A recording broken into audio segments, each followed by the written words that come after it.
その車輪がお前はどこまで見えている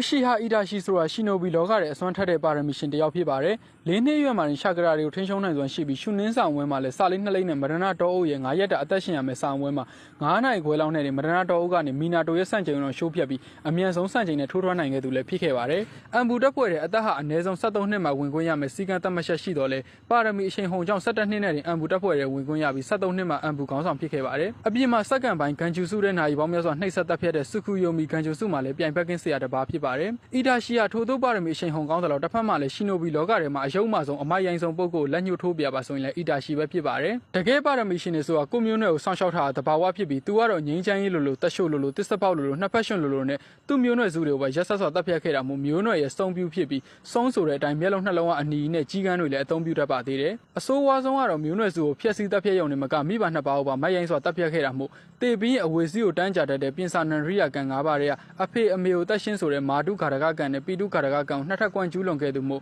ဒေဝရက်ကလည်းနှစ်ထပ်ကွမ်းကျူးလွန်ခဲ့ပြီးမြမိဘကိုတပ်ဖြတ်တဲ့အထီတော့မယုံမာတာမို့အီဒါရှိဆိုတာဒေဝရက်ထက်ရုံညံ့တဲ့ကောင်ဖြစ်ပြီးအစာတသက်တောင်မှဖခင်လောက်ပဲတတ်ထားဓာတောင်ထောင်ထားပြန်ရလို့လူကောင်းပြန်ဖြစ်သွားပါသေးတယ်။အီဒါရှိကတော့သူ့ဖခင်နဲ့မကအပြစ်မရှိတဲ့မိခင်ကိုမှရက်ဆက်စွာတပ်ဖြတ်ခဲ့တာမို့အစာတသက်ဆန့်ကျင်ကိုမှရိုက်ချိုပြီးမိုက်ရိုင်းပြီးယုံမာတဲ့နေရာမှာဒေဝရက်နဲ့အစာတသက်တို့ရဲ့ဆရာတဆူအဖြစ်လည်းရက်တည်ခဲ့ပါသေးတယ်။သူအဲ့လိုမျိုးနွယ်စုကိုဖျက်ဆီးတာကိုနိုဟာရွာနဲ့သူ့ညီလေးကိုကယ်ဖို့လို့အကြောင်းပြပါတယ်။ဟုတ်ပါတယ်သူကရွာကိုခဏခဏဒုက္ခလာပြီးကာကွယ်ပေးလို့ရှိပါတယ်။သူ့ညီလေးကိုတော့တည်တည်ရှာရှာကာကွယ်ပါတယ်။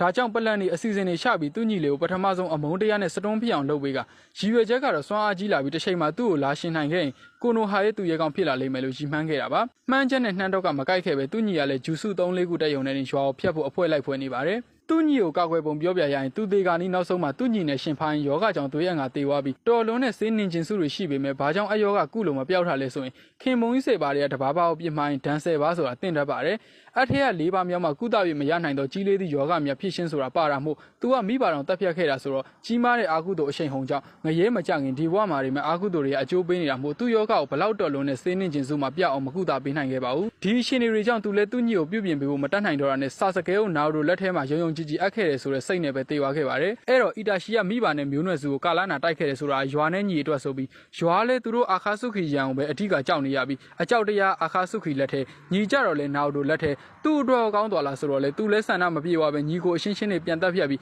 အသေးစိုးနဲ့တည်သွားပြန်ပါတယ်ဒါကြောင့်ဒါတွေဟာတကယ်အထိပ္ပယ်မရှိတဲ့လောက်ရတဲ့တာဖြစ်ပြီးတကယ်ကတော့ရွာတို့ညီတို့မကလို့